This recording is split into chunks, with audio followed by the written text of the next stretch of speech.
Apakah gema ketakutan membuat banyak orang tengkurap atau memilih diam? Inilah saatnya kita mengobarkan kuasa Roh Kudus yang memberikan keberanian yang menyala-nyala demi Injil Kerajaan Allah. Inilah saatnya merasakan kembali kuasa Roh Kudus yang menghadirkan keberanian dalam memberitakan Injil Kerajaan Allah, sebagaimana yang telah ditunjukkan oleh para martir. Adalah saatnya kita memiliki mental seperti para murid Yesus yang secara personal punya keberanian karena pengalaman iman bersama Kristus yang bangkit itu.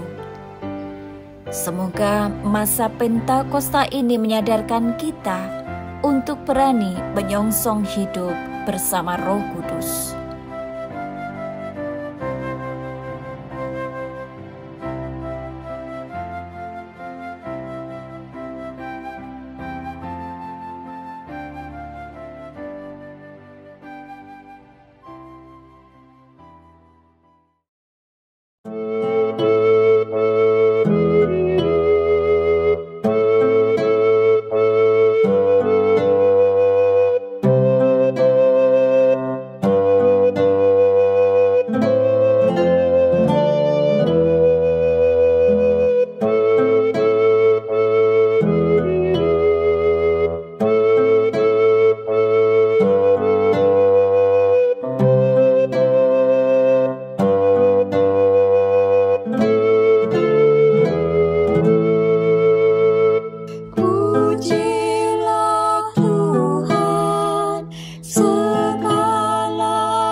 ini dari Markus pasal yang ke-10 ayat 42 sampai 45. Kita akan mulai dalam doa terlebih dahulu.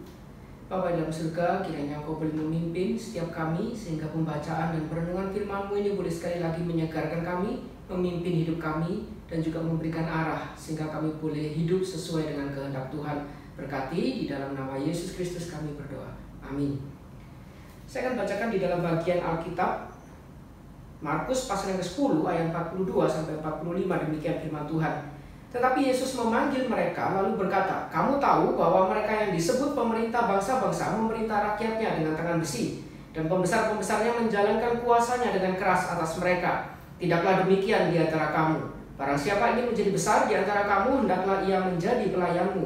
Dan barang siapa ingin menjadi yang terkemuka di antara kamu, hendaklah ia menjadi hamba untuk semuanya. Karena Anak Manusia juga datang bukan untuk dilayani, melainkan untuk melayani dan untuk memberikan nyawanya menjadi tebusan bagi banyak orang."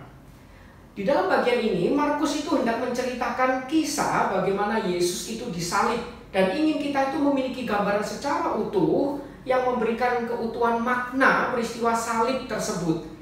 Jadi bagian sebelumnya, jika kita melihat, Yesus itu dikatakan memberikan pemberitahuan ketiga tentang apa yang akan dialaminya, yaitu dia harus mati, ditolak mati, dan kemudian nanti hari ketiga akan bangkit. Di dalam ayat 32 sampai 34. Lalu apa yang akan dilakukan Yesus sebagai bentuk pelayanan penebusannya bagi umat manusia yang mengacu nanti kepada Yesaya pasal 53, yaitu di mana ini menjadi satu syair atau himne, di mana ini menjadi satu syair di mana Mesias itu adalah Mesias yang menderita. Dan Yesus itu datang untuk melayani, dan melayani itu dengan cara memberikan nyawanya itu sebagai penebusan bagi manusia yang berdosa. Jadi di dalam bagian ini, murid-murid itu melihat Yesus begitu tegas dan fokus. Tapi di sini murid-murid itu begitu ketakutan. Kenapa? Karena mereka itu dikisahkan bahwa Yakobus dan Yohanes itu berespon ingin membelokkan perjalanan penebusan Yesus itu menjadi perjalanan kemenangan. Bukan perjalanan Yesus itu yang masuk Yerusalem untuk mati, tapi masuk Yerusalem untuk menunggang-balikan perang, di mana kemudian mereka itu berharap bisa dapat tahta itu di sisi tahta Yesus. Mereka dapat tempat kedudukan di sisi tahta Yesus tersebut.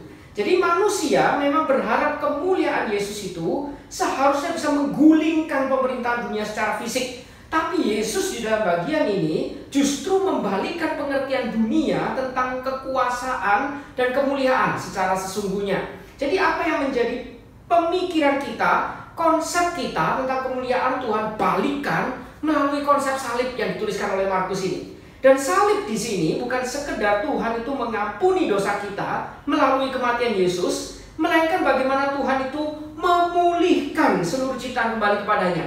Jadi inti yang dituliskan oleh Markus di sini bukan sekedar salib, di mana salib itu menghapuskan dosa umat manusia yang berdosa, tapi salib itu memulihkan sehingga kita punya kembali kehidupan yang memuliakan Tuhan. Dan disinilah Tuhan itu memutarbalikkan, menebus pemikiran kita, termasuk pemikiran kita tentang kemuliaan, tentang kekuasaan, dan lain sebagainya. Dan alasan Yakobus dan Yohanes salah dalam berespon ini adalah sama sebenarnya dengan alasan sebagian besar kita, yaitu kita tuh sangat ingin mendapatkan Yesus, tapi Yesus yang tanpa salib sebenarnya. Jadi jawaban Yesus itu justru mengingatkan bahwa keberdosaan manusia itu yang menyebabkan bangkitnya murka Tuhan, dan Yesus itu justru datang untuk menimpakan murka Tuhan itu di dalam dirinya. Dan disinilah kalau kita mengerti, banyak orang yang ingin Yesus, tapi bukan Yesus yang seperti ini, tapi Yesus yang sungguh-sungguh tanpa salib. Yesus yang memuliakan dirinya itu lewat peperangan, kemuliaan dengan cara dunia. Ini yang diinginkan juga Yakobus dan Yohanes. Dan saya rasa ini yang juga diinginkan oleh banyak dari kita. Dari situlah kemudian Yesus itu memberikan jawaban tentang siapa yang layak berada di sisinya.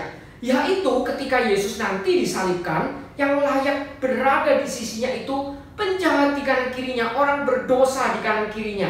Dan disinilah kita bisa melihat di dalam ayat 42 kemudian Yesus mengontraskan pemerintahan dunia dengan pemerintahan Tuhan. Jadi dikatakan pemerintah dunia itu dengan kamu tahu.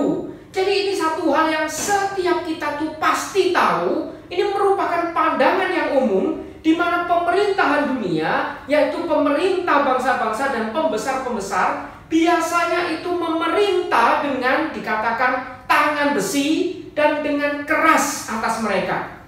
Tapi dikontraskan pemerintahan Tuhan dikatakan tidaklah demikian. Tidaklah demikian di antara kamu. Barang siapa ingin menjadi besar, hendaklah menjadi pelayan, diakonos. Barang siapa ingin menjadi terkemuka, hendaklah menjadi hamba, doulos untuk sesamanya. Memang dua hal ini itu dua hal yang sering dipakai bergantian, tapi doulos itu memiliki pengertian lebih rendah, tidak punya hak atas dirinya. Tapi di dalam bagian ini kita melihat Yesus itu menggunakan bentuk sebenarnya present tense, yaitu menegaskan ini bukan perintah untuk nanti kita lakukan, tapi ini adalah mengingatkan natur setiap kita. Ketika kita itu menerima kasih salib Yesus itu, natur kita adalah natur yang sebenarnya kita itu melayani. Disitulah kita menjadi pemimpin, the servant leadership. Jadi kita memimpin dengan cara kita melayani. Yesus juga menebus dengan cara Dia memberikan nyawanya bagi setiap kita, menjadi pelayan, diakonos, dan menjadi doulos. Dan disitulah Yesus itu kemudian nanti tutup di dalam bagian ini dengan mengingatkan lagi bahwa apa yang Dia lakukan itu adalah jalan salib, di mana Yesus dimuliakan, mengerjakan keselamatan itu bukan melalui pemerintahan seperti pemerintahan konsepnya dunia yang kita tahu, tapi pemerintahan dengan konsepnya Tuhan, yaitu memerintah dengan justru menjadi pelayan, diakonos, dan menjadi doulos bagi sesamanya. Ini yang ditekankan oleh Yesus. Jadi di dalam bagian ini Yesus kemudian menutup, memberikan penegasan tentang apa yang juga Yesus lakukan, yaitu tentang servant leadership. Jadi di dalam bagian ini kita juga diingatkan Yesus datang justru menjadi dikatakan di dalam ayat 45 itu tebusan.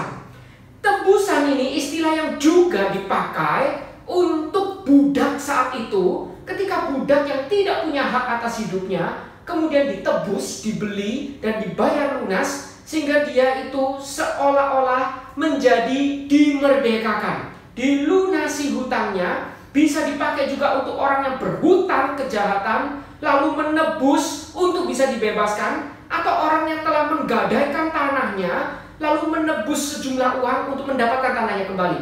Ini yang namanya tebusan. Jadi di dalam bagian ini ditekankan sekali lagi, di dalam ayat yang ke-45 dikatakan, karena anak manusia juga datang bukan untuk dilayani, melainkan untuk melayani dan untuk memberikan nyawanya menjadi tebusan bagi banyak orang. Di sini kita diingatkan, inilah panggilan kita. Sekali lagi, ini bukan dalam bentuk nanti, tapi ini dalam bentuk sekarang. Ini mengingatkan panggilan kita. Bukan perintah, tapi ini panggilan, identitas keberadaan kita sebagai orang Kristen. Tuhan kita yang menjadi model, Tuhan yang juga melakukan pekerjaan penebusannya melalui servant leadership. Dia datang justru untuk menjadi pelayan, Dia datang justru untuk menebus dengan cara mati di kayu salib, menjadi tebusan. Sehingga melalui penebusannya ketika kita percaya kepadanya, disitulah kita itu dibeli, dibayar lunas, dan kita itu seharusnya bisa dipulihkan untuk mengikut apa yang Yesus itu juga teladankan bagi kita. Jadi di dalam bagian ini kita diingatkan, setiap kita punya identitas, panggilan, bukan cuma sekedar perintah untuk nanti, tapi setelah kita mengikut dan percaya kepada Yesus yang menebus kita dengan cara mati di kayu salib dan bangkit, memberikan kita kehidupan baru, memulihkan kehidupan kita, untuk agar kita itu bisa menjadi pelayan satu dengan yang lain, melayani, mengasihi, pelayanan kasih satu dengan yang lain. Ini yang sebenarnya dikatakan di dalam bagian ini. Markus ingin memberikan gambaran utuh tentang kemuliaan dan kematian Yesus, dan mengikuti Yesus itu adalah mengikuti jalan salibnya. Yesus sebagai Raja yang sejati datang dengan ketaatan justru sebagai pelayan untuk memulihkan setiap kita. Dan jika kita menerima penebusannya, Seharusnya kita tuh punya hidup yang dipulihkan, yaitu hidup yang saling melayani dan menjadi agen pemulihan. Yesus memulihkan kita, kita dipercaya menjadi agen.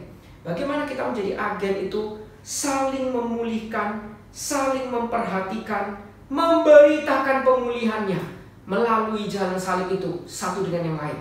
Itu panggilan setiap kita.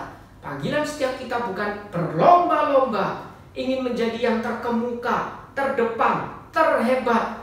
Panggilan kita adalah berlomba-lomba untuk memberitakan bagaimana cara Yesus menebus kita dan bagaimana seharusnya kita hidup mengikut Yesus. Itu panggilan kita. Sekali lagi, panggilan kita bukan menjadi yang terhebat, menjadi penguasa dengan konsep dunia. Panggilan kita adalah Tuhan telah menebus kita, memulihkan konsep kita, kehidupan kita, seluruh aspek hidup kita, untuk agar kita punya kehidupan yang kembali memuliakan Tuhan. Jadi layanilah satu dengan yang lain, perhatikan satu dengan yang lain. Ketika kita melihat saudara seiman kita ada sesuatu yang mungkin kita punya, dia tidak punya, perhatikan, saling menguatkan sebagai satu tubuh, di mana kita sudah dipulihkan. Setiap kita dipanggil berlomba-lomba menjadi agen pemulihan Tuhan, satu dengan yang lain, saling melayani, memperhatikan dengan pelayanan kasih. Ini panggilan kita. Kiranya Tuhan boleh menguatkan setiap kita dan mengingatkan kita senantiasa. Roh Kudusnya terus mengingatkan kita agar kita boleh kembali dipulihkan. Yang sudah dipulihkan ini kita boleh kembali melakukan tugas natur panggilan kita. Saya tutup mungkin dengan sebuah ilustrasi. Kalau kita melihat kehidupan orang Kristen di luar gereja, mungkin kita sulit membedakan mana orang Kristen mana bukan. Tapi kita perhatikan kehidupan artis. Artis bukan cuma di depan kamera, bukan cuma di lokasi syuting, dimanapun dia berada, kita langsung tahu dia artis. Kenapa? Karena gaya hidup dia, natur dia, natur gaya hidup dia yang menunjukkan siapa dia. Dan bukankah harusnya itu yang dilakukan oleh setiap orang Kristen? Natur kita telah dipulihkan dan diubahkan. Seharusnya natur orang Kristen adalah natur yang saling mengasihi, berlomba-lomba menjadi pelayan satu dengan yang lain. Bukan berarti berlomba-lomba menjadi konotasi kita pelayan adalah sesuatu yang kita anggap rendah, tapi menjadi pelayan di mana kita memimpin dengan cara seperti Yesus memimpin dan menebus kita, dengan cara taat, memimpin dan memberikan nyawanya bagi kita. Dan itulah panggilan setiap kita. Natur kita seharusnya dimanapun kita berada, kita membagikan kasih Kristus. Sama seperti yang dituliskan di dalam Kisah Rasul. Ketika diberitakan akan ada kelaparan, yang mereka lakukan pertama kali adalah mencari apa yang mereka bisa bantu, siapa yang mereka bisa bantu. Ini natur orang Kristen. Seharusnya dimanapun orang Kristen berada, natur kita bukan cuma kelihatan Kristen ketika di gereja, tapi natur kita berlomba-lomba memancarkan kasih Kristus yang diwujudkan melalui salib, memancarkan berita penebusan salibnya itu, memancarkan diri kita yang sudah dilayakkan menjadi agen penebusan Kristus yang telah memulihkan kita, dan kita menjadi agen pemulihan. Beritakan itu, berlomba-lomba beritakan kasih Kristus. Layanilah satu dengan yang lain, saling melengkapi. Disitulah kekristenan menjadi satu kesaksian yang indah. Bapak, Ibu, dan saudara-saudara, marilah kita memasuki waktu doa.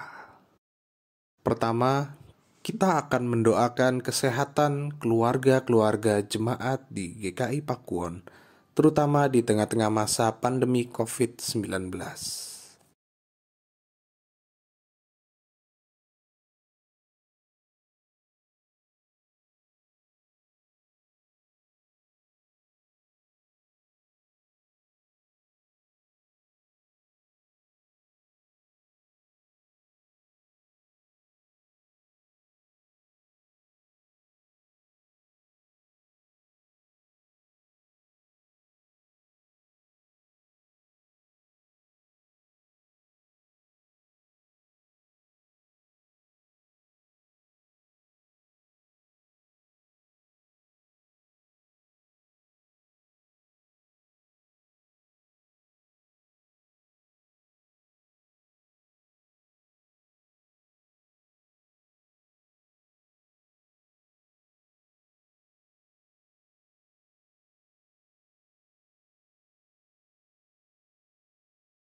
Kedua, kita akan mendoakan pergumulan-pergumulan dari keluarga-keluarga jemaat di GKI Pakuwon akan pekerjaan, keharmonisan relasi, dan pengharapan akan pasangan hidup maupun keturunan.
Ketiga, kita akan mendoakan proses pembelajaran jarak jauh bagi siswa dalam sekolahnya maupun mahasiswa dalam proses perkuliahannya.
Keempat, kita akan mendoakan bangsa dan negara untuk pemimpin di negara kita, untuk perangkat pemerintahan, dan untuk pergumulan bangsa kita dalam menjalani hari-hari yang akan datang.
Bapak, Ibu, dan saudara-saudara, marilah kita menyatukan doa kita dan kita mengalaskannya di dalam doa yang sudah diajarkan oleh Tuhan Yesus. Bapa kami yang ada di surga, dikuduskanlah namamu. Datanglah kerajaanmu, jadilah kehendakmu di bumi seperti di sorga. Berikanlah kami pada hari ini makanan kami yang secukupnya. Dan ampunilah kami akan kesalahan kami, seperti kami juga mengampuni orang yang bersalah kepada kami. Dan janganlah membawa kami ke dalam pencobaan, tetapi lepaskanlah kami daripada yang jahat. Karena Engkaulah yang punya kerajaan dan kuasa dan kemuliaan sampai selama-lamanya. Amin.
Bapa di dalam surga, kami sekali lagi berdoa menyerahkan panggilan setiap kami. Ingatkan kami bahwa setiap kami dipanggil bukan sekedar untuk melakukan satu tugas, yaitu bagaimana kami itu menjadi orang Kristen. Tapi ini adalah satu identitas kami di mana seharusnya ini menjadi natur kami. Tingkah laku sehari-hari kami seharusnya memancarkan hal seperti demikian. Karena itu Bapa, kuatkanlah setiap kami sehingga di Minggu Pentakosta ini kami mengingat tugas Roh Kudus adalah ketika kami tidak tahu, kami diajar dan diberitahu. Dan ketika kami sudah diajar, Roh Kudus akan terus mengingatkan kami. Karena itu Bapa, ajar dan ingatkan setiap kami bahwa panggilan dan natur kami adalah berlomba-lomba saling melayani satu dengan yang lain, saling mengasihi, saling menempel satu dengan yang lain, dan saling berbagi kasih Kristus menjadi agen perubahan, agen pemulihan, agen penebusan, memberitakan salib Kristus, mengikut salib Kristus.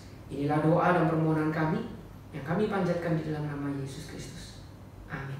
Ketika gema ketakutan membuat banyak orang tengkurap atau memilih diam, inilah saatnya kita mengobarkan kuasa Roh Kudus yang memberikan keberanian yang menyala-nyala demi Injil Kerajaan Allah.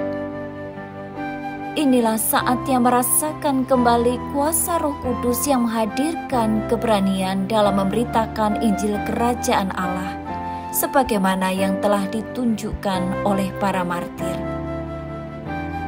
Adalah saatnya kita memiliki mental seperti para murid Yesus yang secara personal punya keberanian karena pengalaman iman bersama Kristus yang bangkit itu.